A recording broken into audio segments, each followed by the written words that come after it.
What's up, everyone? Good evening. It is February 10th, 2020. This is the Don, Tony, and Kevin Castle Show.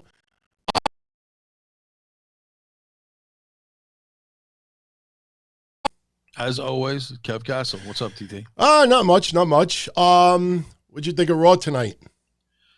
Not as good as the last couple of weeks. I wanted it to be on a roll. I thought there was some parts that were good, but I'm sure we'll get into it. But overall, kind of a letdown. Does it kind of feel like they wish WrestleMania was a month closer right now? Because, we got Becky and Shayna, which we kind of talked about for the last couple of weeks almost by default. But, if you look at Seth Rollins, if you look at the tag team division, if you look at Kevin Owens, there's a lot of major players right now that seem like they have no direction whatsoever. Yeah, outside of the Shayna thing, I think that was the most interesting thing tonight. We'll talk about if that's a new gimmick of Shayna's biting people on the back of the neck. Other than that, it kind of just kind of, nothing much to talk about. Obviously we'll get into everything, but WrestleMania is a little bit too far off for them, but they obviously have a couple other pay-per-views and things to watch before WrestleMania that we got to get into probably. Before we get into anything, I want to let our Patron family know that Mish and I will be doing breakfast soup Tuesday afternoon. The only thing is that Mish does not have his camera equipment set up yet. So tomorrow we actually are going to be doing an audio-only show. We figured sometime around 2 p.m. Eastern, we'll let everybody know right up front. And I kind of regret doing this right now because I didn't want to ruin the surprise. But I'll give everybody a little bit of heads up. In 2 weeks, when we go live, do not tell Mish. Shh. I am going to do the pose. The pose. Some people know exactly what I'm talking about. So, Mitch, okay. Do not look. Do not tell anybody. We're going to have some fun in about 2 weeks. But tomorrow, audio only. Let's talk about Shayna Baszler and Becky Lynch. I guess they couldn't rent a photo booth, to do the fake mugshot again. See, now it's the annual tradition, not just WrestleMania, but where Becky Lynch commandeers vehicles illegally and suffers no repercussions as a result. But I liked this segment today. I thought it was great. It was interesting that Shayna Baszler just decides, hey, I'm going to bite her neck. The only, and this is me nitpicking, but the only issue I have with it is message to WWE. When you're going to do blood, whether it's real or if it's fake blood, be a little consistent. Because if that would have been real blood, everything would have been black and white today. Did you notice how nothing went black and white? They tend to do that. When you have fake blood, they don't go black and white on the screen. But when it's real blood, they always go black and white. You notice that? Yeah, it's true. Yeah, you're right. Yeah. Zach Turner, what's up, my friend? What's going on? But the overall segment with Becky Lynch and Shayna, what'd you think of it overall?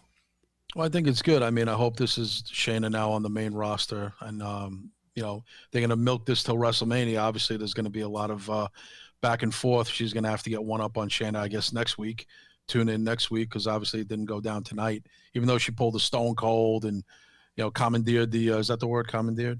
Commandeered the ambulance. The ambulance, and the a la Stone Cold. But I don't know. Becky just doesn't have the momentum that she had. I don't think anybody's going to argue or debate on this. A year ago at this time, they certainly would have. But right now, I think people, it seemed like everyone was like pro Shayna. They want Shayna to whip her ass and take the belt off. I think they just want something fresh.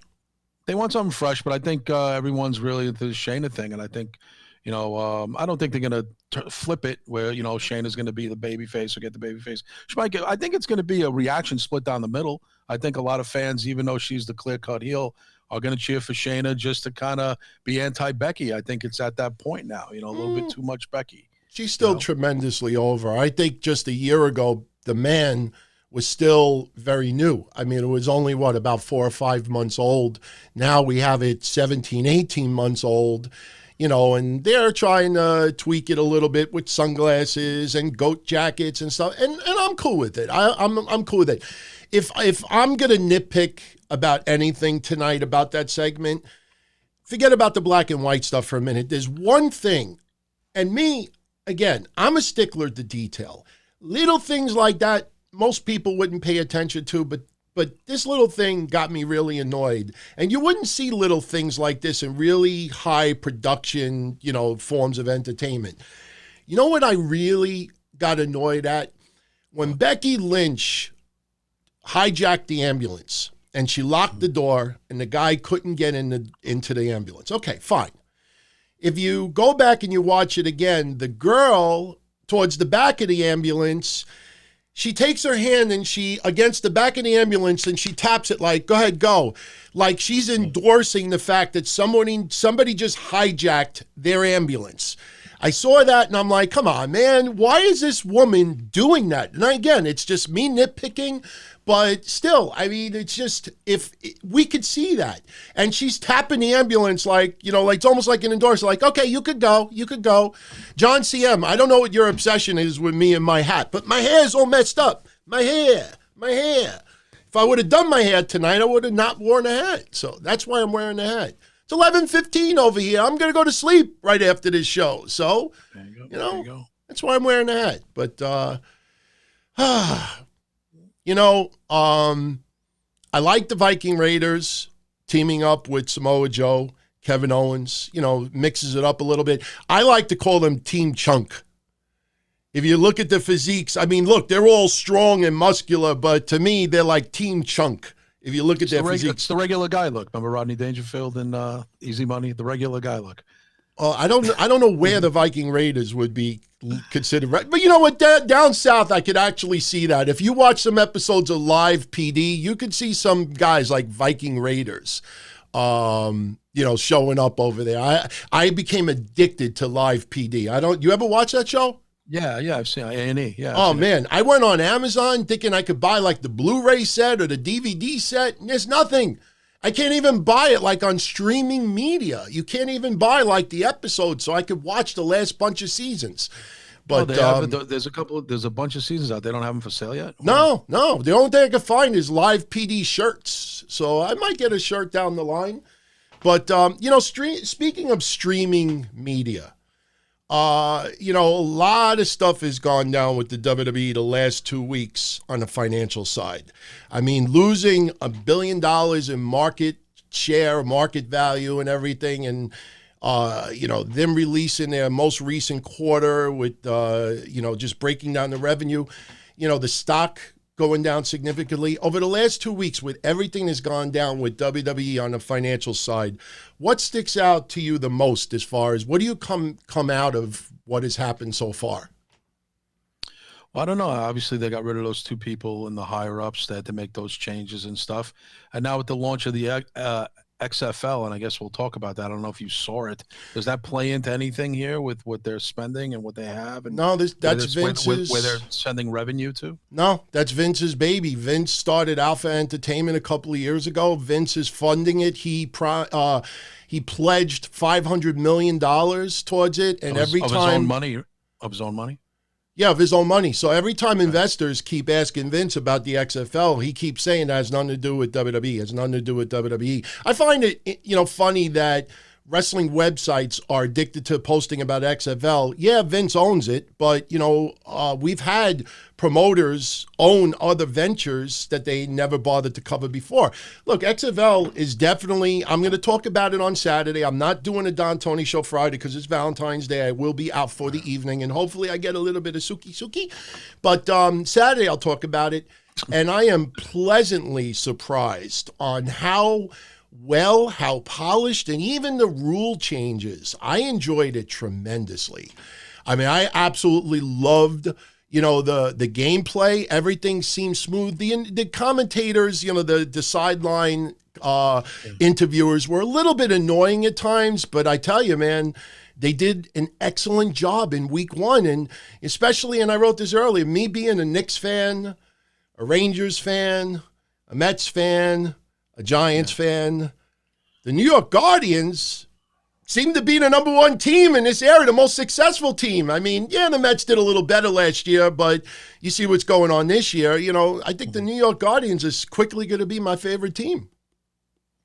Yeah, it said they pulled in what 3.3 million viewers. ABC posted. Yeah, one game took in 3.3, but they averaged 15 to 17,000 at the shows. Which game did you see? I didn't see. I saw clips. I was working Saturday. Oh, and okay, Sunday, so all I right. just saw clips. Well, yeah. I'll say this, and I'm gonna, like I said, I'll get into it Saturday more because I watched most of all the games. I mean, the Guardians and the Vipers I loved because everybody in Florida thought the Vipers were going to destroy the Guardians. But I'll say this: I remember the XFL in 2001, and I definitely suggest anybody out there, even if you do it for a trial run, go to newspapers.com, sign up for a trial, get it for free. Go look at the newspapers in 2001 when the XFL launched. Look at that week that followed from the first episode. Sure, you had some people in media that were complaining about how much welcome to the XFL, and you had The Rock on the Titantron and all that. So they didn't like as much of the wrestling influence. But as far as the games and the rating that came in, there was a ton of positive feedback. Then you got week 2 and the viewership cut in half. Then you got week 3. And then obviously they were in a little bit of trouble, and Vince McMahon decided to make it more storyline driven with the cheerleaders. And, even the first episode, I remember Matt Vasgersian feeling really uncomfortable because they had camera shots right underneath the cheerleaders' asses. He felt very uncomfortable with that. But I feel you can't judge anything after 1 week. Of course. The newness is what everybody's enjoying right now. And on TV, it was great, but you got to give it more time. It's not just how many of us on social media comment about it publicly. We need to see if the attendance stays above 10,000, if the ratings stay above 2.2, or 2 million.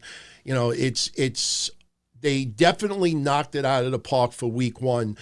I was a little confused that some of these sports commentators that have nothing to do with wrestling that were talking about how, the games didn't give that video game feel that Vince McMahon wanted. And I'm saying to myself, wait a minute. One score, it was 37-17. Another score was 31-19. I mean, that's decent scores. Sure, you had one. It was only 15-9, but the scoring was fine. It seemed like they got some good reviews, even from like the most jaded normal sportscaster would kind of look sideways at something like that. It just seemed like across the boards, I didn't really see anybody pan it. Let's put it to you that way. I didn't see anybody really pan it. They probably wanted to, but you're right. In week 1, it's hard to tell. But I do remember DT week 3, week 4, was it 2001? It got ugly real quick. Yeah. So maybe it's a different time now, and also maybe expectations are different than they were back then. There's a lot of technology has changed. A lot of things have changed since 2001. Yeah. So maybe it'll be on course for what they expect. Kind of like AEW. TNT's happy, and to compare, but the way they're happy with those ratings, with people like that's not good. Back in 2001, that would have been but it's a different time now. So maybe this is what they expect. Yeah. You know what I mean? Well, however successful the XFL is or is not, it really is not going to affect the WWE in any way, shape, or form. But getting back to the WWE, they let go of Michelle Wilson, they let go George Barrios. But as far as like all of the rumors and all of the numbers that have come out the last 2 weeks, what concerns you the most as far as WWE right now, other than the product? Someone had said to me, there was a rumor that Amazon might buy WWE. Are you talking about that rumor as well? Well, no, just the overall numbers that came out. I mean, they weren't, they were removed because of, a lot of negative, numbers and direction and stuff like that. So that it's not that the stock tanked because they got rid of just 2 offs. They got rid of them for a reason. But, with everything that's been revealed now and, all of the financial numbers that are leading to these rumors of Amazon possibly, doing something with WWE and the streaming service, I mean, what part of it concerns you the most? Well, it concerns me that they'll probably take the pay-per-views off of this great sweetheart deal that we have, and the WWE Network might not be around much longer, is the rumor I'm hearing. That concerns me, that we might go back to the old ways of having to get pay-per-views. You think that it's not going to affect the WWE Network, DT? We're giving away all this stuff at $9.99 or $14.99. Taking it off the WWE Network is the result of working a deal with Amazon and everything, but I mean, as far as, you know, the numbers, that's not a fallback from financial loss where they'll have to gain it from somewhere else by not giving sweetheart deals to watch these pay-per-views. Right, they'll have to up the stakes and change the game on everybody. Right, but are you concerned with anything as far as what we've seen with the financial numbers, with the shows, attendance, revenue? Yeah, I've been concerned, but I always have it in my head that WWE will find a way. I never even remotely think WWE will go out of business or anything like that. That would be my main concern. Almost like the Mets, they might be a losing friend. They find a way. It's not going to go. I don't think WWE will ever go out of business. I wouldn't want to see Amazon by WWE. That concerns me. Disney or whatever, but I just don't know. I mean, it's almost like the Wilpons will always own the Mets. The McMahons will always own the WWE. I can't even fantasize about somebody else owning that. It doesn't, to me, until it comes to fruition, it's just a pipe dream. Do you know what I mean? Did you see how much they raised their international ticket prices over the last couple of months? How much did they raise them by? The ticket price, the average ticket price to see WWE International right now. Take a guess. Average price. They raised by what, 20%? No, well, let me ask you like this. I haven't been to a live event in a while, so I don't. No. I'm just saying, like, if you lived overseas, or better yet, let's say your favorite wrestling promotion is coming to your country, right, and you wanted to go see it, like, what would be a decent price that you would pay to see it? Like, what you would think would be the average price that you would pay, or you think like a regular international fan would pay? Now, I mean, front row tickets are obviously crazy prices. I mean, hell, the SummerSlam tickets, I think, like the packages are like $3,000. But what would you think the average price would be overseas to see WWE? Anywhere between $50 and $100 for a decent seat in the middle. It's about $80. $80? That's American? the average price. They raised it 30%. To almost $80 a ticket. I got into this in a lot of detail this past Friday, but if you crunch the numbers, you see that a majority of WWE's revenue and the profits that they got was from the network. Live ticket sales down, attendance down, and the only way they're trying to compensate. Here's another thing. And I'm glad you didn't see the crunch of the numbers, because this is going to surprise you. The average attendance, I don't have the numbers in front of me, but I remember talking about it Friday, but the average attendance to see a WWE show in the United States is somewhere around 5,500. Take a guess of what the average attendance is to see WWE overseas. And the reason why I'm asking you this is because just the perception, like, we have this perception that WWE makes mad money overseas. That just going overseas, they always kill it. What do you think their average attendance is overseas? You said 5,500 in an American arena? Yeah. Okay. So it'd probably be a little bit less. 2,400. Well, that's. I don't think they would go overseas if it was 2,400. They're only averaging about 4,000 fans overseas. No, it's not that. That's not good. That's not good. And what they're doing is they keep jacking up the prices to offset it. And, they got some major problems. I said this on Friday, and I kind of got off the subject a little bit. I think I'm starting to really believe that World Wrestling Entertainment as a whole will be sold in the next 5 years. Not just the streaming service. As far as Amazon, this is how I think of this. Mm-hmm.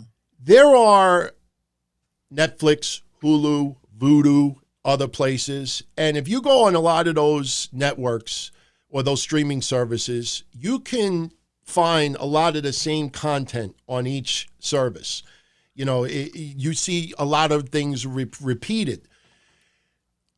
I'm going to go a completely different route with this, because I haven't seen anybody take this side on this, so I'll take it. I don't care.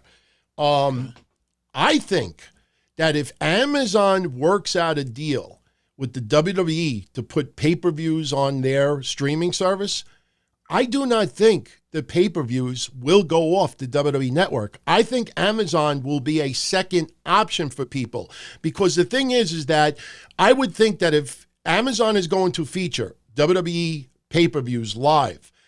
I think it's got to be part of their Prime service.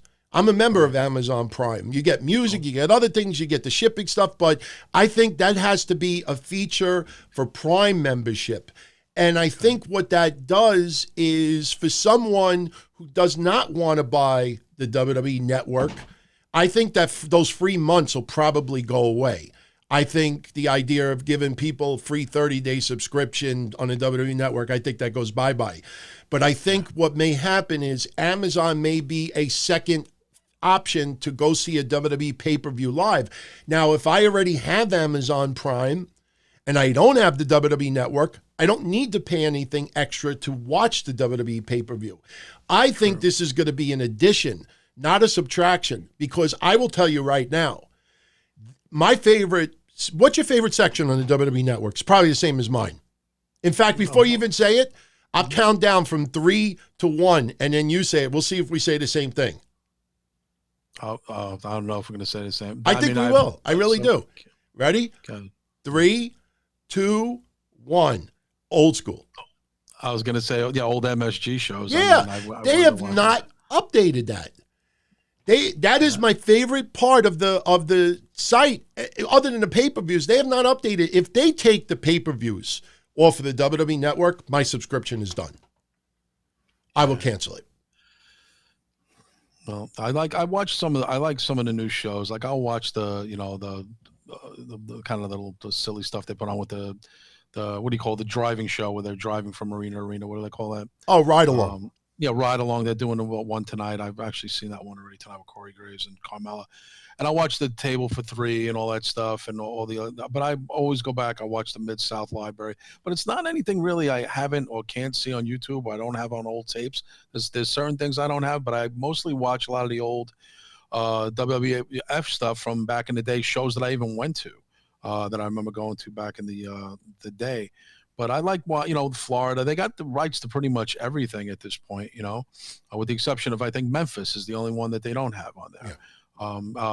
Florida. So, I mean, I enjoy it. I don't think there's ever a reason.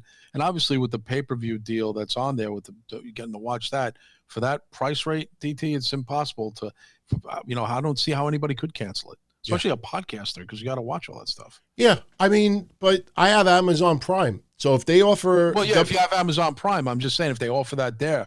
But pretty much it's almost like you're kind of forced to have that if you're especially if you're a podcaster. I personally, I'm telling you, I'm gonna take the opposite side of it and say if they work out a deal with Amazon, I think that the WWE pay-per-views remain on the network too. I do not believe that it will be removed. But I hope not. I'm starting to think that WWE is starting to realize, and I don't work for them. I'm not on the inside. I have no idea. But as far as perception, and I used to own this stock, and I've been following things very closely, and I am a stickler with numbers, and I went to school for accounting. I worked for Smith Barney. And I think WWE is starting to realize that the days of building someone like The Rock, John Cena, DX, you know what I mean? Undertaker, like those larger than life, just megastar Steve Austin, Hulk Hogan, Randy Savage, Ultimate Warrior. I think those days are over because it's not that era anymore. Number one, the steroid issue and, the being wellness is such a big deal. Wellness actually prevents some larger than life stars because you get someone that's like this that walks into WWE and they fail all these piss tests and blood tests. WWE's not going to take them. They're not going to take a chance of somebody, dying on their watch like they used to. I think little by little WWE is realizing that we milk this as much as we can. And they're still making money. They're not losing money. They're not making as much as before because the Saudi Arabia deal's already done. The Fox deal is already done. So now what's going to be the next big deal to bring in all this crazy money? Probably the streaming service with Amazon. Once that deal is in play and your attendance keeps going down, and the Monday Night Messiah is not necessarily a Messiah. And, I'm not going to pin any one person on, the decline of interest. But, 5 years from now, who's going to be the face of the WWE? Becky Lynch? You know what I mean? Like, she's the man, and she's the most popular woman in the WWE, no question. And she's still a top star. That's scary, DT, because the revenue's not showing that she's much of anything other than probably 10 years ago would have been considered a good mid-carder. Yeah. I mean, I think WWE she doesn't have it like that. I think little by little, Amazon starts squeezing. You know, like, we'll work out a deal with the WWE pay-per-views. Then we'll work out a deal for specials. And then we'll work out a deal with this. And little by little, you know, I think they ultimately would want to buy WWE. Hell, you lose $1 billion. And then when Anthony, you see those numbers come out and you see how horrible the revenue has become, and we talked about it last week. When was the last time you bought a new Blu-ray or a DVD from the WWE? Not in a long time. But don't you think it also depends, Anthony, and being serious without being cryptic or morbid, of Vince McMahon living the next 10 years? If his passing would probably change the game, wouldn't it? I mean, literally. I mean, the Stephanie and Triple H and Shane could be like, yeah, let's just sell this company. Or they could say, no, we're going to hold on and we're going to make some new deals. You know, Vince is getting up there, and you say like 10 years from now, but that can depend on some people living and dying, doesn't it? Yeah, I mean, I don't think they're not going to not sell because Vince is still alive. I think WWE has a price. If someone is willing to pay that price, I think WWE would sell. I mean, anybody out there that thinks like, oh, no, it's a family business, they would not sell. I mean, do you realize how much $1 billion is to lose? And it wasn't it didn't lose $1 billion because of Barrios and Wilson. You know, they were the result of other problems. And I pointed this out last Friday.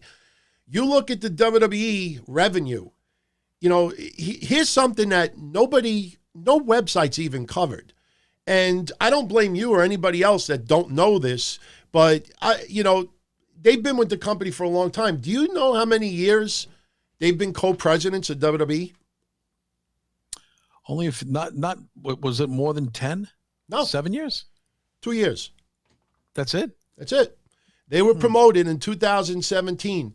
And you look at the revenue, and you look at media, you look at house shows, you look at attendance, you look at ticket price, you look at everything in 17, and you just saw a lot of areas going down. And it felt like for the last 2 years, because I know we've talked about it multiple times in the past, that, wow, you know, it just feels like that they're just putting so much focus on the network. And, you know, yeah, they have the shirts and they have figures and stuff like that, but, you know, they've had that since the 80s. And, you know, it's just, I'm really concerned. I personally am starting to believe that WWE very well may be sold within the next 5 years. And I have a feeling this deal with Amazon might end up being the biggest story of 2020 in wrestling. Yeah, it's just that you, again, as a fan of 40 years, me and you, 79, same time being fans, diehard WWF fans, since day one, you just never fathomed that the McMahons would not own this company. Again, it's similar to when, you know, I heard the Wilpons are finally going to sell, and then it's off the table again. You just don't believe until it actually happens. So I'm one of those jaded people who are just like, they're never going to give us up. Eventually, you're right, something has to give. In our lifetime, you know, we're not that old. So in our lifetime, that's going to happen. But you're saying in 5 years, I would have thought maybe in 10 or 20 years, but maybe you're right. Maybe it'll I think be within in the 5 years, I think maybe you're right. that they're going to work out the streaming deal. I think it's going to be an add, not a subtraction. And I think if the numbers keep going down, I think Amazon is going to put in a play to try to buy WWE as a whole, or own a majority stake in WWE. Not rid of the McMahons entirely, but buying a majority stake in the WWE, or 49% of it, or something like that. There's going to be a major transaction. And, you know, the thing that you got to be concerned about, and this was brought up in the conference call, is, you know, they haven't used the money to really go out. You remember, I think a lot of you may remember this in October when I said that it feels like WWE is not going out and spending the crazy money to maybe bring in like the big stars that are still out there that are not signed yet. And instead it almost felt like they're hoarding it, you know, for something negative to happen down the line. I wish I could pull that episode that I was saying that, but that's what it feels like. And it does feel like that. You know, with all due respect to Roman Reigns, I mean, after everything that we dealt with Roman Reigns and Baron Corbin for the last bunch of months, you thought at the Royal Rumble the feud was over with, and then we get it on freaking SmackDown. And then on top of it, they announced that they're going to fight in a cage in Saudi Arabia. I mean, it's like, you know, this is the bet. It's, again, a month from now, we'll probably forget all about this because it'll be closer to WrestleMania time. You know, take our attention. Yeah. Carmella's feuding with Bayley right now. I honestly thought it was going to be Naomi, but it's going to be Carmella and Bayley just to tread water, cut off a couple of weeks before Mania. That's not the road to WrestleMania. I think it's still going to be Bayley and Sasha Banks. But my question to you is, what do you think the outcome is going to be of The Fiend versus Goldberg in Saudi Arabia? I was surprised to hear it when I heard it last week. You know, I didn't know that was coming. You know, there was rumors that it might be Sting and stuff, and then they decided because Sting might have been cleared to wrestle. I don't know if he's going to wrestle The Undertaker or not. I wouldn't be surprised to see Sting in WrestleMania. They probably will get him back. But Goldberg versus The Fiend, you know, Goldberg's last outing in Saudi was pretty horrible. You know, it's going to be another awkward match. The styles don't match up. I don't know why he has this match, and I heard they're paying Goldberg $2 million. Like, just unbelievable money. I think it's going to be short. You know, Goldberg has to do the job. I can't imagine. Some people are saying he might take the title off The Fiend. That would be horrendous. I hope that's not the case. I really don't know why they're doing this match. I don't want to see it. I don't want to see Goldberg versus The Fiend. The styles don't match up at all. Nothing can be gained by this. And I really hope, DT, that Goldberg doesn't take the belt off him, but I've seen crazier things happen. What's the point of putting Goldberg against him? I don't get it. Well, to me, I'm a little intrigued. Star power, marquee, because it looks good on the marquee. Well, it's Saudi Arabia. Saudi Arabia. I get that. You know what I mean? But you know, they couldn't put anybody else against this guy, The Fiend. I mean, Goldberg can't just have another Legends match or something with somebody. Well, you remember they wanted you know, the rumors were it's going to be Kane and The Fiend. So yeah, Kane, Stag. I heard who was going to be, and that was finalized that it was Goldberg, and I'm like, oh. I mean, his last outing with The Undertaker, I mean, my God, that was horrible. But, and the Fiend's not going to be protective of Goldberg. I just don't understand that they don't match up. It's not a safe bet for either guy, in my opinion. I think styles clash, huge clash of styles. I think they got to make it almost like a no DQ match. And I think, you know, I try to always look one step ahead. And I mentioned this Friday that, you know, it almost feels like Roman Reigns is definitely getting a main event at WrestleMania, one of the main events. And I don't think I want to see Roman Reigns. What? You still think so? Reigns versus Oh, yeah. I still think Reigns gets a upper tier match without a doubt. I just can't. I'm not feeling Roman Reigns and Goldberg. And I'm thinking if Goldberg is going to lose, getting choked out from The Fiend is not a big deal. You know what I mean? You understand what I'm saying? Like, it's not going to be like, oh my God, Goldberg lost. If he puts the mandible claw on Goldberg and Goldberg is just unconscious, Goldberg loses without giving up. So I almost feel like, as intrigued as I am that Goldberg could possibly win it, I am going the safer route and think that Goldberg gets hit with the mandible claw. He doesn't give up, but he passes out. And that's how the match ends. Well, the referee counts his shoulders to the mat. I think they'll just. I think they'll just make him pass out. And it's so funny, DT, when you think about it, because he's 53. I mean, do the fucking job. You know what I mean? Do the honors. You're getting $2 million. It's so weird to think about. Will Goldberg job? Will he take the pin? That's WWE's decision. No, I get it's their decision, but just the whole fact that he's in the twilight of his career is a special attraction at this point. You know, his job really is to probably put the younger talent over, but it depends on what they want to do here. You know what I mean? But I wouldn't be shocked if he won the title. I wouldn't be like flawed where it's going to flood the, well, can you believe? I'll be like, no, it doesn't surprise me. I don't know what the point would be, but unless they want Reigns versus Goldberg, which I hope is not the case. But again, when I look at The Fiend and I look at Goldberg, I see such a clash of styles. I hope it's short and sweet, if that's even a word we can use in that match. Yeah. Attention fan, I can't see The Fiend being a larger than life star than Cena. Cena, you know, the more he stays away, the more beloved he gets, and he is just very respected online. And he's, you know, you really, the more time Cena stays away, the more you can see like that side of Cena. You see, he writes things and messages, but he's always trying to uplift people. And, you know, I like Cena now 1,000 times more than I ever did. I popped when he made that surprise return at the Royal Rumble, but John Cena is just, you know, I don't understand why anybody out there would still have this hatred for Cena.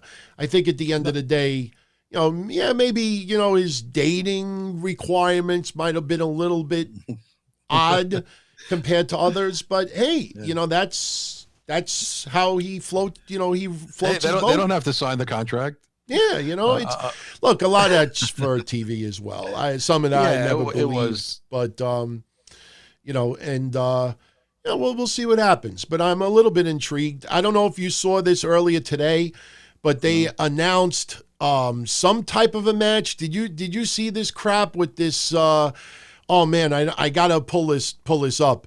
They're gonna do some type of a cup or a trophy. It's the Twag. I think it is the Twag trophy. And it's going to be like a gauntlet match. And they announced so far Andrade, R-Truth, AJ Styles, Rusev, Lashley, and Rowan. I didn't even see that, and I saw all the news today. I didn't even. Yeah, I have the picture of it somewhere, but they announced, you know, there was going to be a match, like a gauntlet match. I don't know if that's going to be the total combatants in the match, but, you know, when I saw that, my immediate thought was, okay, you know Mansoor is winning some high-profile match somewhere. So I almost feel like, okay, you know, maybe they make Mansoor win this gauntlet thing. You know, look, I like Mansoor. Of course, it's pandering to Saudi Arabia because that's where he's from, and they're in Saudi Arabia, so of course they're going to, you know, do that for him. But, you know, gets a point where I see it now. DT. You almost feel like Mansoor's got to lose, you know, sooner or later. This guy's got to lose. He's just, you know, he doesn't have it like that. You know, they don't have him listed though in the match. No, that's what I'm saying. Like I'm saying to myself, okay, what are they going to do with Mansoor? Are they going to put him in this match? Are they going to, you know, I don't know if these are the only participants in it. But, you know, I'm not too sold on this. Yeah, it's AJ Styles, Eric Rowan, R-Truth, Andrade, Rusev, and Bobby Lashley so far. So they'll be competing first ever Torg trophy gauntlet match. So, yeah, maybe they're going to put Mansoor somewhere in there. He's the most over guy on these things. Yeah, so I don't know. I mean, it's, you know, it's a gauntlet match. You'll see a lot of 2 and 3 minute matches. Lashley was announced for it, right? Yep. So Lashley and Rusev will probably cancel each other out, or maybe Rusev gets, you know, a little bit of a revenge win or something like that. Yeah, I mean, I don't even know if we're pronouncing it correctly. Twag. I think it's Twag. Like Twag. Twag. Yeah, like Twag, something like that. So I think it's a famous mountains in that region. Whatever. It's a trophy. Yeah, I'm sure someone in the chat probably knows better than we do. Yeah, well, you know, by the way, I want to shout out our new and returning patrons, 3 new associate producers, Joseph Morrison, Chris Henry, and Naeem Khalifa. Neff, Miles Lance Engelhart, Sam Versace, Brandon Jones 09, Martin Miller, and Gordon Wildsmith. Welcome aboard. Yes. And, you know, I always listen to our associate producers. And our associate producers, you know, I flash everybody's names on the screen. I did update it this week, by the way. And several of you out there enjoyed the shout-outs on the show. So I am bringing them back, and I think it's only apropos because they are very influential as far as what we do on the shows, even the stuff that's done online. So I want to give some special shout outs, and then we'll get back to the content. Tykesy Bowers, Brandon Foley, the Black Sheep of the Don Tony family, Joseph Morrison, Chris Henry, Naeem Khalifa, like I said, welcome aboard. ChatSiteForums.com, Sharon Pierce, Julius Tillery, Aaron from Anaheim, Seth Washington, the Metaphysik Fox, Whisperer Rob, G-Unit, Jay Gambino, Garcia Kane, CM Black Pixels, Jacob Eston, Stell, Derek Brewer, Johnny Marin, Jerry Stewart, Michael Westfall, Chuck Lentz, Tony, Chris Harris, John Krauser, Roger Rubio. Get into more shout-outs a little bit later on. What do you think about WWE now doing this thing with Murphy that they...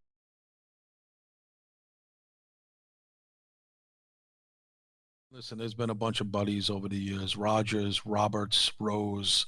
We know them well from back in the day. I think it's, and no offense to anybody whose name is Buddy, it's not a good wrestling name. I think Murphy is better if they had to go between the two. He was known as Murphy before when he was in that tag team when he met Alexa when she was managing them in NXT. When he was tag team partners for a bit before he got brought up as a solo. I like it better as Murphy. It's not a great name either. I think his real name is Matt. I would rather have him call him Matt Murphy or something like that. I don't even know where they got Buddy from in the first place. His real name is Matthew. But Murphy's not bad. If they had to choose between the two, but I saw Seth Rollins tonight on the apron saying, Buddy, Buddy. He kept calling him Buddy on the side. He probably even forgot because I know how they get when they want to just refer to him as one name. Listen, they did this with Mustafa. I don't know if it's Vince, it's Paul Heyman, who knows. But Buddy Murphy's not a great wrestling name. Murphy itself is not a great wrestling name. Maybe they can come up with a nickname or a catchphrase name for him or something, but it's not a big deal. I don't think people should make like a big deal of it. It's not going to change the game for him either way. But Murphy is better than Buddy Murphy, in my opinion. I'd rather have him called Murphy. I called agree. that before in NXT. Yeah, I agree. I said this on Friday, and by the way, I think I might have accidentally muted my mic when I asked you a question where you thought about Buddy Murphy's going the single name. I think it, and there's a whole clip on YouTube with it. I think it's not a big deal. But at the same time, I think it was just not necessary to condense the name because, yeah, I'm not comparing the stature of each star, but I think of Steve Austin immediately. If you go back and you watch the Attitude Era, everybody that interacted with Steve Austin on TV, storylines, feuds, they would just say Austin. Very rarely, if they would say Stone Cold Steve Austin, but even with Vince, Austin, anybody, it was always Austin, the shirts, Austin 316. You looked at WWF.com, you didn't see Austin, you still saw Steve Austin. So I think they could have just called him Murphy on TV, Murphy and Rollins, tag team champions. Yeah. I just don't think it was necessary to go out of their way to remove it, because they tried that with Mustafa Ali, and Ali all of a sudden sounded like a Japanese name, two names. Lee. So now they say Murphy, you almost feel like you're thinking, okay, Murphy what?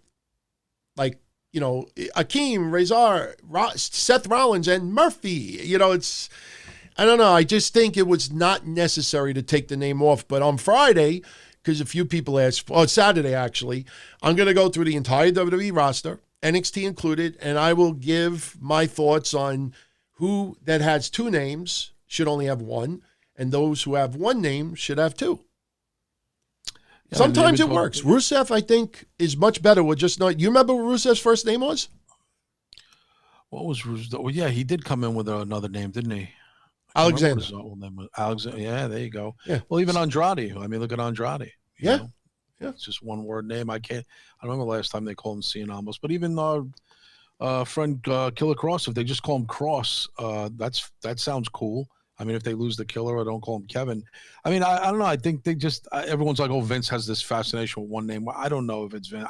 Who knows who it is? But Buddy, again, there's been Buddy Rogers, Buddy Rose, Buddy Roberts from the Freebirds. There's been a lot of buddies, but it hasn't been a name of value in a long, long time in wrestling. And I don't think it's just it doesn't have that cachet anymore. So I think they were better off coming up with a brand new name from maybe Rollins as the Messiah couldn't even dubbed him another name. You know what I'm saying? DT giving him a new name. But that didn't happen, so now he's Murphy. Yeah, they cut down a little bit of the excessive Monday Night Messiah tonight. I think they did it like 7 or 8 times the first 15 minutes of the show, but they kind of like gradually didn't do it as much today as before, but last week was very, very annoying. So, by the way, merch. Yeah. By the way, earlier today, they made the announcement, and I felt bad for some people out there because, some people were like, hey, do you think there's a chance that WrestleMania would be coming to the UK next year? We're like, nah, I don't think so. WrestleMania will be coming to California next year. And as soon as I saw this, WrestleMania goes Hollywood once again, I thought of 2 things. I thought, here comes the satire of the movie segments like last time. Remember, they did the one Basic Instinct. They did Undertaker was Dirty Harry. Dirty Harry. Yeah. So we're going to have the return of those. I think those are going to be priceless. And the second thing is I think that The Rock should go into the WWE Hall of Fame next year. I think that's perfect, actually. That's a very perfect scenario for The Rock to go in the Hall of Fame and headline. That would be epic. It makes total sense, and you should probably come to fruition. Yeah. SoFi Stadium in Inglewood. It's going to be Sunday, March 28th, 2021, the day after my birthday. And they already announced that, they're going to, as far as where the Raw's going to be at the Staples Center, the access, they're already throwing names out there, the LA Convention Center. So they're pulling out all the information very, very early this year. And you could see why they're doing that also. They're trying to inject as much positive as they can right now because of the stock market. They want to show. And personally, I said this last week. I said once they make the announcement Thursday about the fourth quarter financials for 2019, I said I think the stock is going to dip a little bit more. Then you're going to start seeing a rebound a little bit. If anybody out there was ever thinking about buying a WWE stock, right now is probably the best time to buy it. Because I honestly think you give 2 months from now, I think that stock will be past $50 a share. And yeah, look, if you only buy a couple, you're not going to really make much money on it. It's not going to turn into a $1,000 a share deal. But right now, the stock is extremely low. And, announcements like WrestleMania 37 and other things, that's positive news for the WWE. That stadium is new. It's beautiful. And you got the Hollywood theme. They're going to make big money in California. So I think it's gonna be pretty damn good. And they also announced that in San Jose, they're gonna have Extreme Rules July 19th. So Extreme Rules will be in California as well. Yeah, you're right. And if they can get The Rock to headline that whole thing, that should wrap up a nice package. I mean, that's really the way to go. Now that you mention that, I can't see anybody else headlining that Hall of Fame. Speaking of The Rock, all over the news today, this woman signed a deal. Simone Johnson, the daughter of The Rock, she is now officially in the developmental territory, WWE. I was pretty amazed at Team Sausage Fest online that were complaining about her, saying, oh my God, if you see what WWE did with Charlotte, could you imagine what they're going to do with her? And she's going to be the focal point, the center, this and that. For everybody out there that read that garbage, let me say it like this. Everybody has a right to their opinion, but let me say it like this. I went and I did a little research on Charlotte. If everybody thinks that WWE gives her too many belts and spends too much time on her and too much focus, and you think they're going to do it with Simone, look at it like this. Charlotte is going to be 34 years old in April. Yeah. My girlfriend's birthday, same day. Didn't know that. But she debuted in NXT at the age of 27. She became the NXT Women's Champion at age 28. Charlotte came to the main roster and won the Women's Championship at age 29. Simone is only 18 years old. Kid. Yeah. So Charlotte came to the main roster at age 29. I'm not saying that Simone is going to be in the developmental territory for 11 years, but my point is that people are immediately, trying to compare the two. She's 18 years old. She's a kid. I know she's a kid. I think it's ridiculous that people are complaining about that. There's no guarantee that she is going to make it. There's no guarantee she's going to be an instant star. I remember when people were talking about what was her name? Shaul Guerrero? Eddie Guerrero's daughter? Shaul Guerrero never happened for her. Yeah. Where did that end up going? Just because you're a son or a daughter and you aspire to be a star or you want to go into wrestling doesn't necessarily mean that it always, succeeds. Let the girl try. Let her develop. Let her learn. She's 18 years old. There is no reason for anybody to be complaining about this. And she could be there for a few years. No one's saying they're fast-tracking her at all. Saw pictures of her. She looks like her dad. She absolutely does. Looks like a combination of her mom and dad. Looks like an athletic girl. So some pictures of her training. Yeah, saw some pictures of her training, and she got put over by the trainers there. She's already working hard. She's a real student of the game, obviously. Fourth generation DT will be the first fourth generation star in wrestling in WWE. And again, I mean, look at the lineage there. I mean, look, your father's The Rock. Rocky Johnson's your grandfather. Your great grandfather is High Chief Peter Maivia.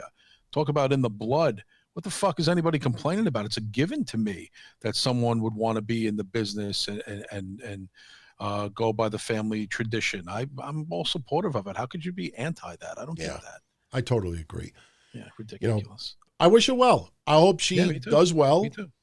And if she makes it to the main roster, I think she, will earn it. I think especially, look, it's not 1995 anymore. No. But I think especially with social media now, that was not prevalent in 95. You have message boards and you had AOL chats. I think she would be 10 times more under the microscope. If she goes to the main roster and she's a deer in headlights and still gets pushed, she will get eaten up and spit out. If people remember that pose of The Rock's facial reaction when he had Roman Reigns' arm up in the air and he's looking around at the crowd, he's like, what the is going on here? Why is everybody booing this guy? You imagine what they'll do to her? So I think WWE is going to be very careful. And I think if she makes the main roster years from now, I think she'll earn it. Yeah, if she has even half the charisma of her father, welcome fucking board, because we need somebody with charisma. Yeah. I mean, we need somebody who's got it factor, capital IT. We don't have enough. So welcome aboard if she's even got half the charisma and appeal to people that her dad has. We should welcome that. Yeah, absolutely. I want to shout out Fatty 316, Don Tony's political advisor, D-Boy Gentleman, Ernesto Defenza, Timothy Keel, Jeffrey Collins, Cockboy, Jay Smoothie, Tom Baffa, Joseph Nicoluk, Nico Time, Paul Convoy, Adam Demoy, Billy Taylor, Hassan Al-Hashmi, Brett Webster, Aaron Kloss, Out Nahia, Anthony Smith, James Gruesome, Mark Israel, Bob O'Mac, CJ Uehara, Cressman, James Deal, Courtney Summers, Switch Babe, Diogo Nobre, John Coffey, Tim Everhart, Andrew 914. Andrew, I thought of you when I put this shirt on tonight. Russell Zavala, Morel Coombs Jr., Douglas McKay, Keith Lee, James Farmer, John Garcia, Mad Dog No Good, Larry Trailer, Tommy Pekeshi, Chris Lumna, Rich Maharg, Julian LeBlanc, Spider Lewin, Carl Boto, a.k.a. Cheese and Rice, Rob McKay, Brian Burnham, Michael Cuomo. Thank you, my friends.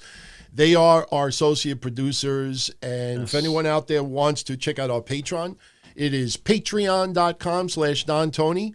Tomorrow night, you will be doing an episode of Dark Chronicles. Well, it's KNT Chronicles now, right? KNT Chronicles. Okay, yeah, KNT Chronicles tomorrow night, 10:15 p.m. Eastern, right?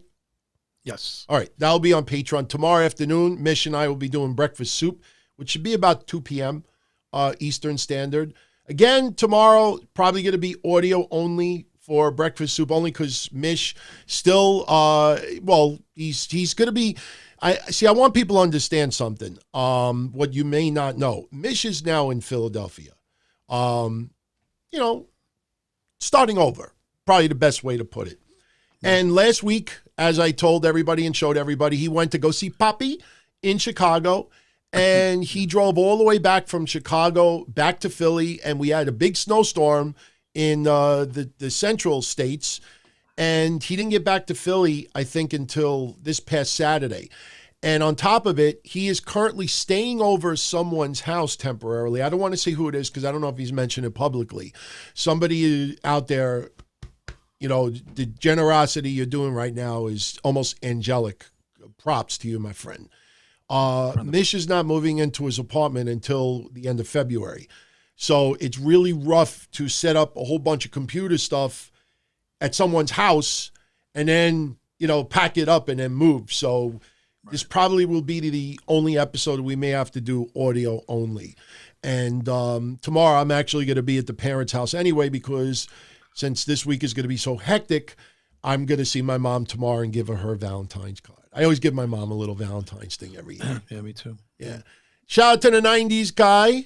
And shout out to you, my friend. He's listening right now, watching all the way from Australia. Love it. Love it. Nice. I love my international family out there.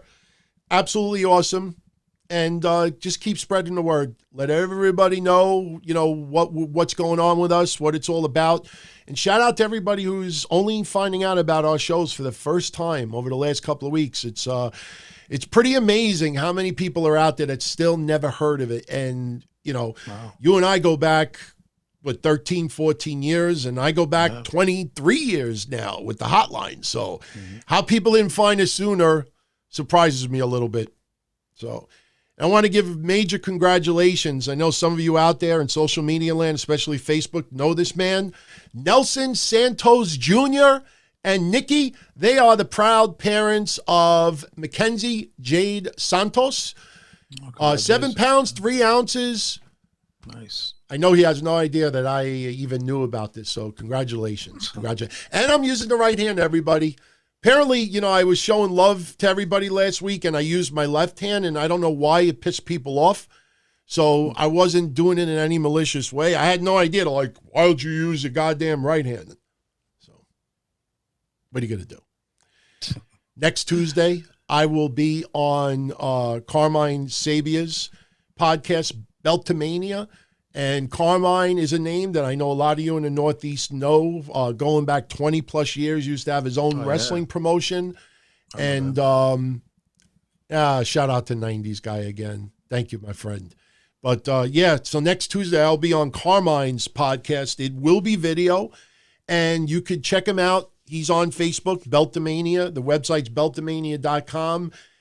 He's now mostly a political pundit.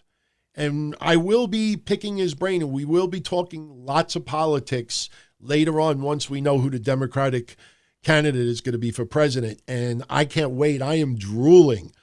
If there is a God, Bernie Sanders will be the Democratic nominee.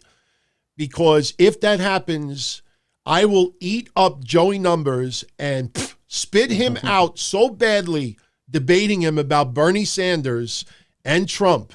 It's going to be epic. And we were saying this in an entertaining way. There is no malice, no hatred. But he and I, as far as politics go, on the complete opposite sides of the spectrum. It'll get passionate. Oh, it's gonna get heated. He's already private messaging me. He's like, when are we going to do this, you bastard? And I'm like, see, I didn't want to curse today. I think that's the first time I cursed tonight. If you consider goddamn a curse too. Yeah, you didn't curse. But, you know, we're just joking around with each other. I mean, you know, we both have mutual respect, but, you know, it's going to be epic. It's going to be on YouTube, and we're going to let everybody out there dictate as far as the topics we talk about. We're going to hype it up for about a month or two before we do it. Nice. We got to wait and see who the new presidential candidate is on the Democratic side. It's going to be epic, everybody. It's going to be insane. Don't be surprised if we start yelling and cursing each other out. So something I got to mention that is much more serious. Since we were talking about The Rock and we were talking about his daughter. Right. Did you get a chance to see the eulogy that he gave to his father? I didn't get a chance to see it. I don't know if you want to, because I know, you know, unfortunately your dad is no longer, you know, he's still around. He's just, you physically just don't see him right now. Right. He's still looking down on you, happy. And The Rock, he put on his Facebook page on Saturday. And this is no BS. I wrote what I wrote on Twitter literally 2 minutes after I did it. Somebody sent me a PM and said, "Hey, did you see The Rock's eulogy?" And I said, "No, I didn't get a chance to see it." And I thought it was really, really nice because they showed, it was about 10 minutes long, and it was professionally done, with music, and there's highlights of Rocky Johnson's career, and it's, some samba music in the background. But I really appreciated I appreciate the whole video. But one thing that stuck out to me and I thought was really, really, really cool is during his eulogy, they were showing some still shots of Ric Flair at the coffin. They were showing Rock hugging certain people. And they actually, for a split second, showed Pat Patterson by the coffin as well. And I thought that was so important because of all the garbage that was said online about Patterson drunk and Vince McMahon saying this. I didn't even address it, acknowledge it. I ignored it. And just that little gesture, I picked up on that, but it was so powerful, the whole 10 minutes that The Rock put up, that at 11, I think it was 11:25 at night, I called my father up, and he answered the phone, and I said, I don't want to get too much over here because people get emotional, but I just called him just to tell him I loved him. And I swear on a stack of Bibles, his answer to me was, at 11:30 at night, I'm sleeping. I never, ever did that before. My mom, I called, in the past before she had a surgery. I was there. I mean, some of you saw photos and everything, but I just felt the need that I had to do that. And I did it. And my father was like, something wrong? I'm like, no, I just needed to do that. And he's like, at 11:30 at night, I'm sleeping. And it was funny. And I was like, put mom on. And I was talking to my mother a little bit, just try to change the subject. And my mother's like, what's wrong? I'm like, nothing. I said, I just saw something on video and it got me a little emotional. I just wanted to call him. I don't know if my mom just felt left out because, I didn't ask for her also. But anybody out there, if you want to see something beautiful, powerful, and, it's sad, but it's also a celebration. I think anybody out there that thought that there was some type of, because I heard this on multiple podcasts. I saw a lot of YouTube clips. I've been surfing around to see, how other shows do their things. And the one thing I kept seeing over and over again was early on was how many people that thought that there was almost a complete falling out between The Rock and Rocky Johnson, that they weren't tight or this and that. I mean, almost to the point that there was dissension between the two.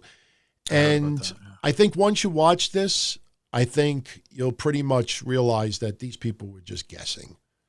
No, but even if there was some stuff that didn't remember, he died kind of out of the blue. It wasn't like, my dad, who had this, 7-month illness, diagnosed in January, passed in the summer.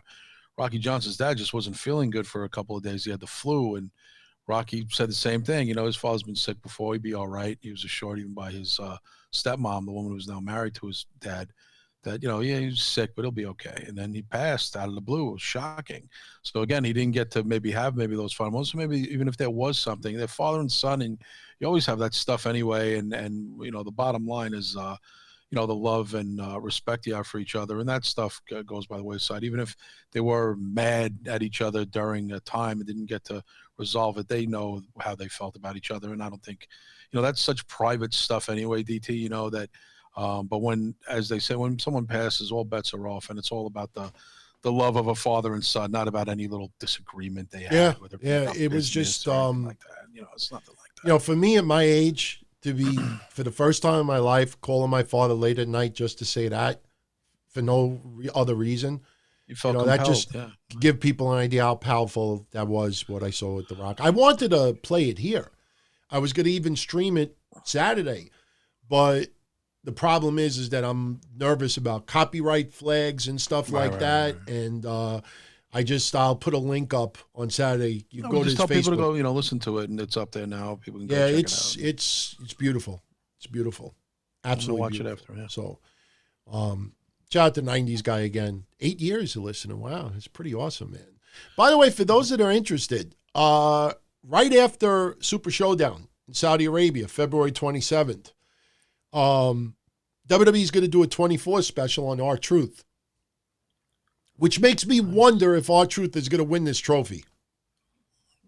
I think the 24/7 title, even though Riddick Moss won it tonight, I think the 24/7 title, maybe they're shying away a little bit with R-Truth and trying to get someone else over now. Maybe R-Truth wins that trophy. That'd be nice. They feel strongly about him, as like he's a lifer there. He's gonna have a job even after his in-ring career is over, whenever he chooses that to be. He's nearly 50, and he looks, he's a Hall of Famer. He's nearly 50. He looks 29. God bless him. And yeah, I mean, again, sometimes, DT, we always want to make like the evil. WWE does reward a lot of people too. As much as people think they burn certain employees, they also have admiration and respect for certain employees, and R-Truth is in that category. He's a guy who, and he's not some company suck up. He's just a guy who just is likable, and everyone in the locker room. I mean, you even see DT, people like Natty have a relationship with him, and the guy's got a relationship with like everybody there. It's almost how could you be loved by so many people? You would think someone would, I don't think there's anybody in the business who has a bad thing to say about the guy. And companies do reward loyalty and longevity and stuff like that. We always see the bad side of how they treat people, but sometimes they try to do the right thing by people. I mean, this would be an example of that. We celebrate Black History Month, and WWE, look, I have no problem with it, but WWE sometimes they don't celebrate their own black wrestlers. Like, they'll celebrate celebrities. I mean, Martin Luther King Jr., obviously, but if you notice, they do a lot of segments on celebrities. And I always felt that you should spend those weeks paying tribute to black wrestlers who paved the way. Now you almost feel like they have to do one for Rocky Johnson. I think 5-10 years from now, they're going to do one for R-Truth. R-Truth is somebody, is just, I don't know how anybody could not smile. I wouldn't be surprised if he wins this trophy, that he thinks it's like the 24/7 title and he's trying to defend the trophy, like wrestle people for the trophy. I think R-Truth is one of those guys that he may have not been, a main eventer, although he did have, some feuds with Cena and others. That guy is on my top list as far as black wrestlers that I watched in my lifetime. I mean, he's entertained me, at that level like others, and he's still going at 50 years old. Well, honestly, I liked him since day one when I saw him in Power Pro Wrestling in '99 when he came up as K-Quick. K-Crush. And I liked him then. Yeah, K-Crush. And then when he was in the NWA, even doing that militant heel gimmick. Yeah, and he was the first black NWA heavyweight champion. Yeah, feuding with Ken Shamrock. Then he really came out of his shell, and he was and then he had that crew with Road Dogg and Conan. Yeah, Three Live Crew. And so he's done a lot. He's definitely a Hall of Famer, but he's had a good career. I mean, he wasn't the biggest star, but again, he is pushed this. He's got a lot of like I said, nearly 50 years old, and he's not all roided up and surgeried up and stuff. He's just a youthful, exuberant guy naturally. And again, anybody you ask who's around, the locker room is better for having him in it. And you can't say that about a lot of people. I will say this for anybody out there that is a newer wrestling fan that looks at R-Truth and just thinks he's a comical goof. I think once you watch this 24 special, I think that will totally leave your mind. Family man, bunch of kids, wife, again, you'll find out a lot about him that you might not have known. What about the story I always told? One time, I think it was, early 2000s, went to a wrestling show in Astoria with Mad Zombie and others. We were hanging out outside, and R-Truth just goes outside. And he's like, "Hey, how you doing?" We were like, "Hey, what's going on?" And all he said was, "Got a Marlboro?" And he was smoking cigarettes with us outside. He is a smoker. I've heard that from him. Yeah. Big time smoker. I mean, never saw him smoke the funny cigarettes, but he's like, "Hey, you got a Marlboro?" Oh no, smoke cigarettes. I know someone who hangs out with him when he comes to New York, a guy in a band here who's friends with him who tells me he still smokes. I'm like, how's the guy have a body like that and cardiovascular conditioning and he smokes on the regular? That's unbelievable. Yeah. I mean, probably not the best thing, but again, he's probably a 1 in a million then, the condition that he's in. Yeah. Well, we're going to wrap this up in 5 minutes, everybody. I want to shout out, obviously, our sponsors. I have them scrolling on the bottom. And just to let everybody know, about 1 or 2 weeks, I'm going to start putting animated links online on the video. So all you got to do is just click the screen. It'll bring you right to all of our sponsors' pages, whether it's Dell's with the Sneaker Attic podcast, Canvas Theory and their website with some awesome pro wrestling merchandise, Texas Podcast Massacre, Shoot the Defense, Rock Reviews, all wonderful podcasts, SubZeroComics.com. I'll put a link up there. You could go straight to their store, Your Best Bargains LLC. Mike, shout out to him. Raul Romo's House of Cards on eBay. So I have them scrolling on the bottom, and in about a week or two, we'll start putting some active links on there as well. So everybody could just click it, go right to their pages. And I think I'm going to put some screenshots online as well. Because, it's even like, for example, Canvas Theory. I have some of their merchandise inside, and it's really, really cool. And I think, even though I plugged their website, if I put on the screen what some of their merchandise looks like, I think, that might interest some of you to go check it out. So, and other than that, as far as Raw, what else tonight? I mean, Ricochet beating Lashley. I think all that's being done is to give some people a suspension of disbelief that Ricochet may have a shot against Brock Lesnar. I think if Ricochet was not facing Brock Lesnar at Super Showdown, I think Ricochet would have lost tonight. Or Rusev would have distracted Lashley. You know what I mean? Like, don't buy too much into this win that, none against Ricochet, but Lashley's not getting jobbed out. This is just to give that, few people the suspension of disbelief that maybe Ricochet has a shot against Lesnar, but once that Saudi Arabia event starts, we'll be like, nah, ain't happening. Sorry. And I think we've seen, in my opinion, DT, you agree, last of Matt Hardy tonight. See ya. Yeah, you think that's his write-off? I think it's his write-off. I think, I believe it is. I don't think, because, listen, he chaired him, gave him the chair shot to the head or whatever. He's got to face Edge when coming back. Matt Hardy was just someone to come out and remind him of his thing with that. I think Matt's contract is coming up, and I think that's Matt Hardy's ride off into the sunset, to be honest. I'll tell you my thinking on this. There's word going around that Jeff Hardy is close to going back to the Performance Center to get out all the ring rust and everything else. I think, now look, it's no denying it.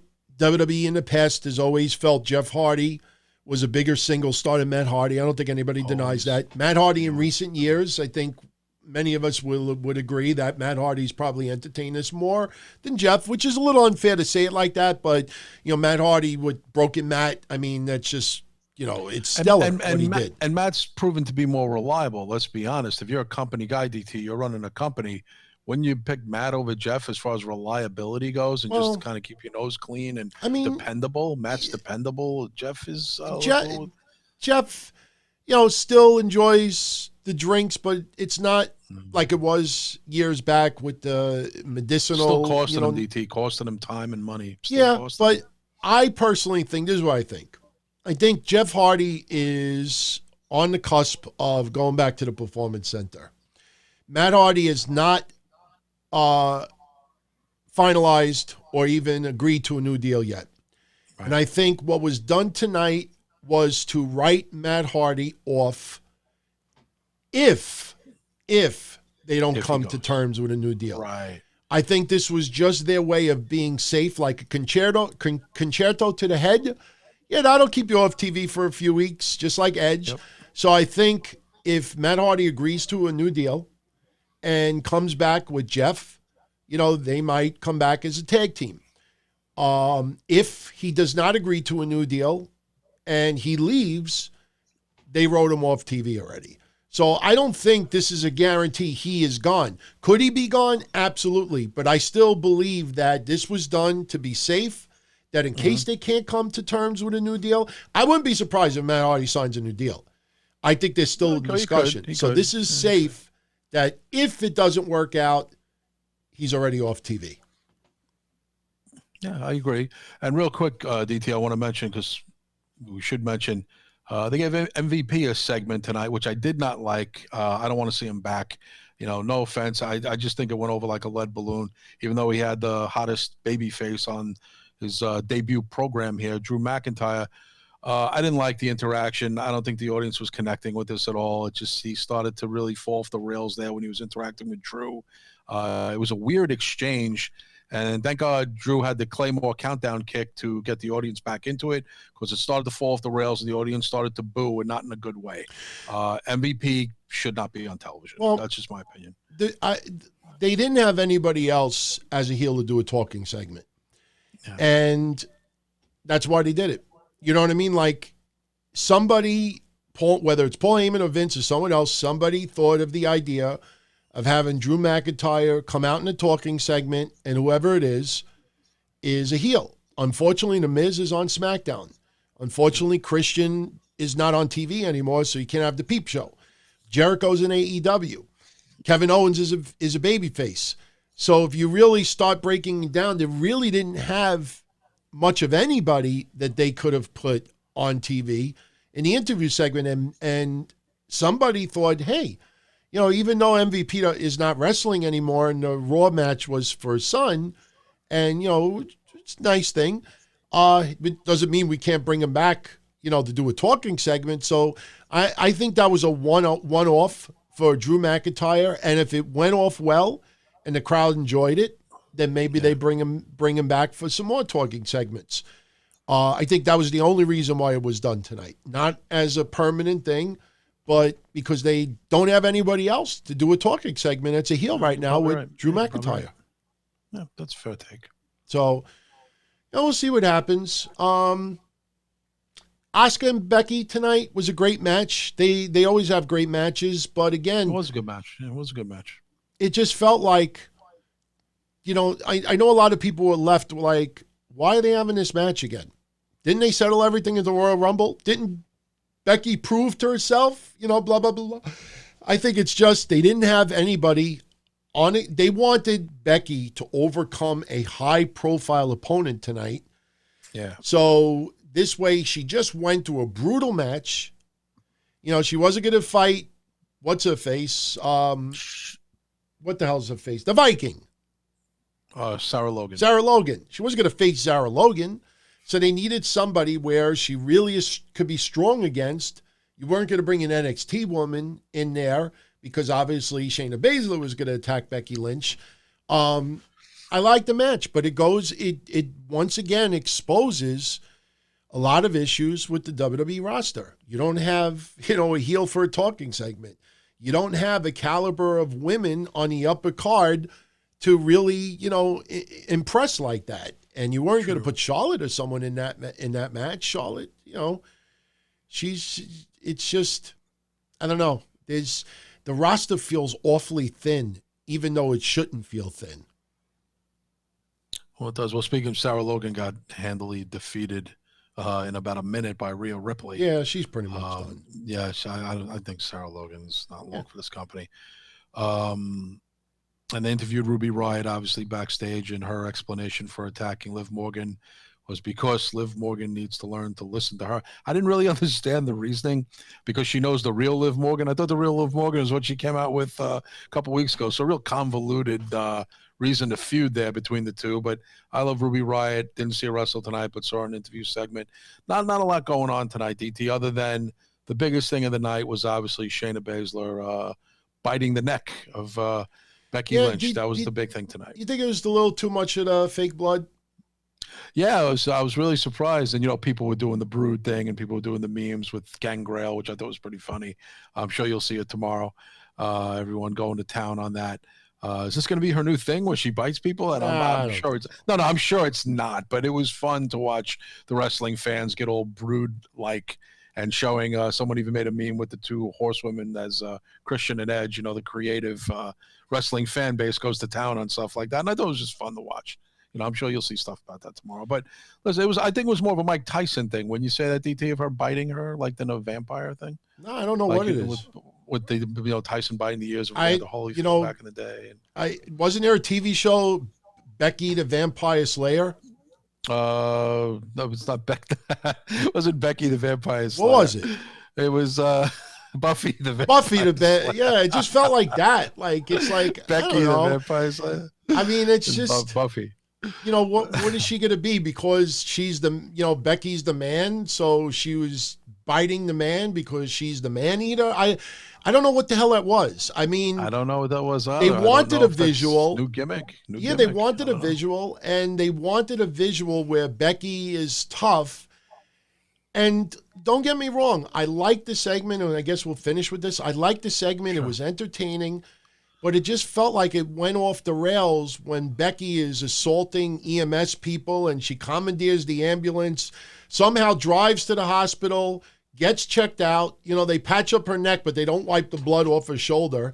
And then she drives all the way back to the arena, and she don't get arrested for stealing an ambulance. It's just like, I understand this is wrestling, but, try to, be a little bit more. It's very hard to have suspension of disbelief and to feel realism in something when, you go from that to somebody stealing an ambulance, riding away, getting checked out, riding all the way back, getting out of the ambulance, and she could go to the ring and cut a promo, and everybody's like, oh, it's okay. She's the man. It just, I'm watching Raw. I'm not watching something at 2 p.m. on Nickelodeon. Exactly. I thought that was just a good segment that ended up being wrestle crap. We'll see what happens next week. Maybe Becky has to get a tetanus shot. Yeah. So anyway, just a reminder as far as YouTube goes, I'll be on Wednesday night for Wednesday Night Dynamite. I will not be on Friday night. I will be out for Valentine's Day. I will be doing Don Tony Show on Saturday for everybody here.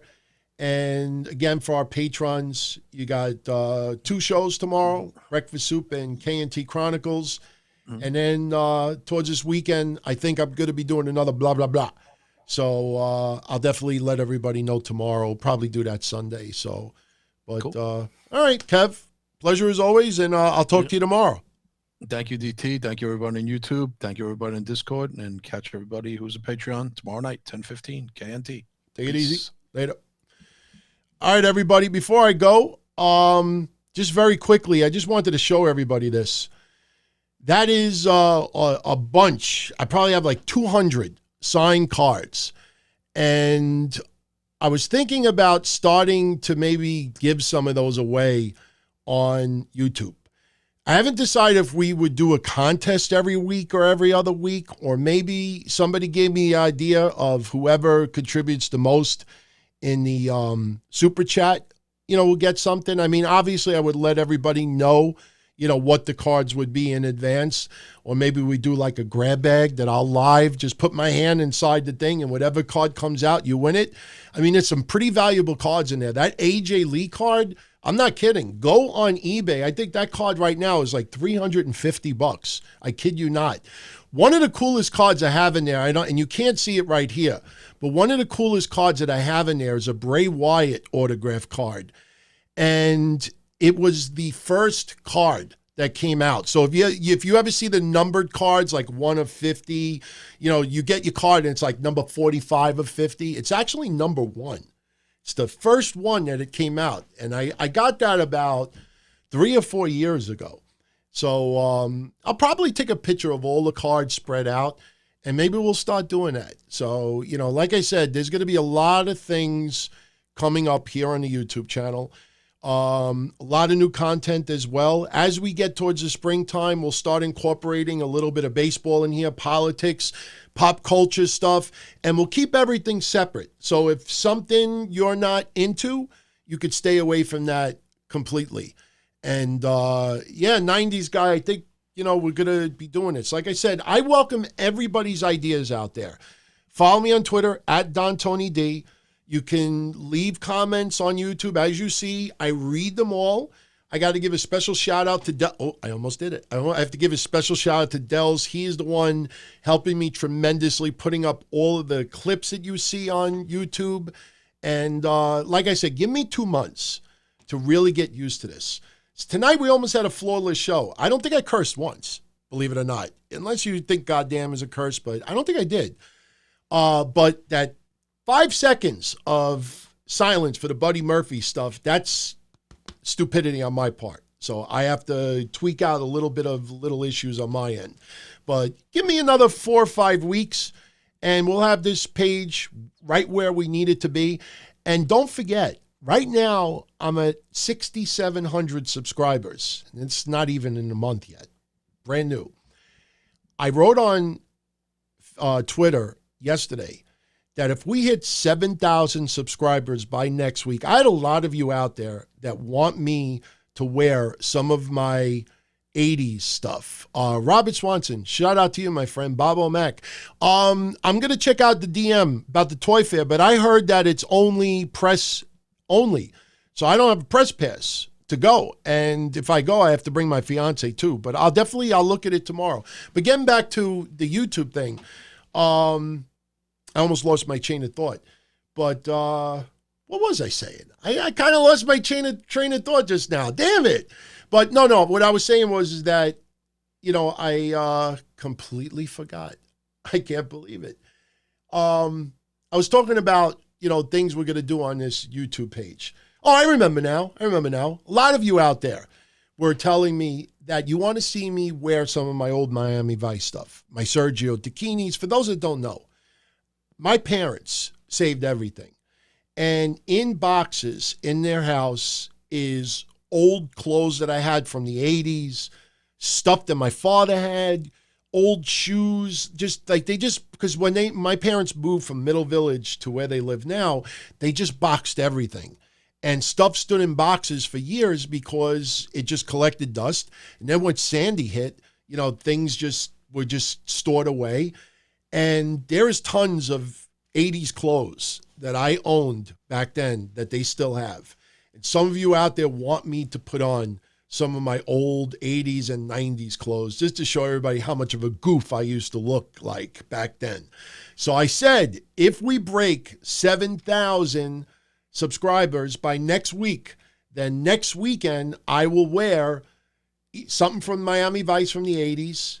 And not just this stuff you could buy on eBay like what Cody did, even though I love the Miami Vice theme that AEW did, but it's obvious that wasn't authentic 80s stuff. That's just basically a neon suit and a pullover shirt and, canvas loafers. Anybody could do that. I would have authentic stuff. So we'll see. Maybe next week I do that. And if we hit 10,000 subscribers, Deli Man will be making an appearance. So I'm going to make this channel very interactive. There's going to be a lot of stuff going on. And like I said, I'm new to this. I've been doing the audio for 22 years. This is still very new to me, and I still have to get used to it. But so far, so good. I'm having a ball, and I hope you're enjoying it. And just please keep spreading the word. I'll tell you one thing that I found very interesting before I go. I'm checking out a lot of other YouTube shows out there. Now, JD from New York and others, I've seen his work for years. And I have a newfound respect for that guy, the amount of work that man puts in. I used to, and I admitted it, I used to just could not stand that guy. Now, I enjoy his show. I understand why he gets it. We don't agree on a lot of stuff, but he's not the only one. There's others out there as well that I enjoy. One thing I found very interesting, I don't want to name any names, but there's some shows out there that have like 50,000 subscribers, 75,000 subscribers, 100,000 subscribers. And the weirdest thing about it is when I go and I look at their clips, and I'm not saying that they're bad clips, but a lot of their clips, they have less people watching the video than my clips. And I'm saying to myself, how do you have 100,000 subscribers and only 500 views on a video that's like a month old? There's some odd stuff going on YouTube. I don't know what the deal is with that, but all I know is that, I want this page to blow up. I want it to blow up organically, and you're going to dictate on where things go. So this is just directed for all my YouTube family right now, and I absolutely love what's going on. And I think a year from now, what we have now is going to look totally different than what we have a year from now. It's going to be new shows. I'm going to have shows with some new hosts, There's going to be a lot of new things going on. So my ultimate goal is to have a show almost every day on YouTube. The shows will be shorter. Absolutely will be shorter. But if I could bang something out every day and it's something that you would be interested in, I don't want to just come up here and talk about, hey, did you ever try essential water? I want it to really mean something. So, and yeah, no, 90s guy, Miami Vice. I'm going to the parents' house tomorrow. So while I'm there, I'm going to go through 1 or 2 boxes, and I'm going to, number one, make sure that the clothes don't smell like crap. And I got to make sure that there aren't any holes, from being in boxes for all these years.